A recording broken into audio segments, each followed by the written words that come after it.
প্রত্যেকটা মানুষের জীবনে টাকা যেমন সম্মান, স্বাবলম্বিতা, সাকসেস এনে দেয়, আবার সেই টাকাই অনেক সময় মানুষের অসম্মান, অবহেলার কারণ হয়ে দাঁড়ায়। কাগজের নোটের মূল্য অনেক সময় জীবনের থেকেও বেশি হয়ে যায়।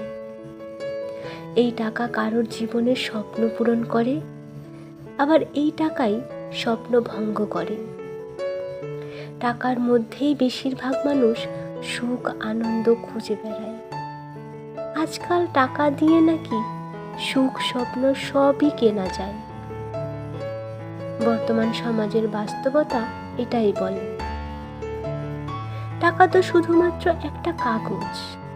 টাকা তো আর বোঝে না যে তার জন্য অনেকের বুকের মধ্যে পরম যত্নে লালন করা স্বপ্নটা ভেঙে যাচ্ছে।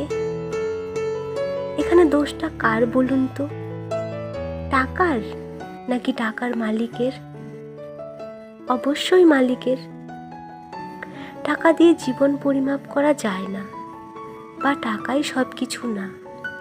এই সহজ ব্যাপারটা বোঝার ক্ষমতা যদি আমাদের দেশের টাকাওয়ালা মানুষদের থাকতো, তাহলে অন্তত টাকার জন্য ভাইয়ে ভাইয়ে ক্যাচাল হতো না, কারো স্বপ্ন ভেঙে যেত না, কারোর বিয়ে ভেঙে যেত না, কারোর বাবা মায়ের হাসি মাখা মুখটা মলিন হয়ে যেত না।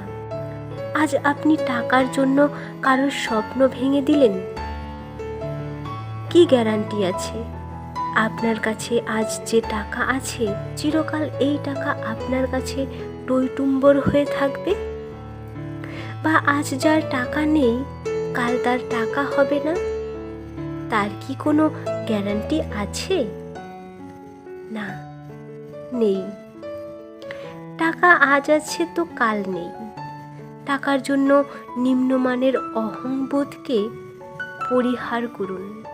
টাকায় সুখ না খুঁজে মানুষের স্বপ্ন পূরণের আনন্দের মধ্যে সুখটা খুঁজুন।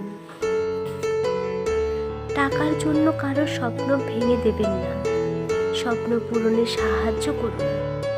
স্বপ্ন পূরণের আনন্দের মেলবন্ধন আপনিও অনুভব করুন।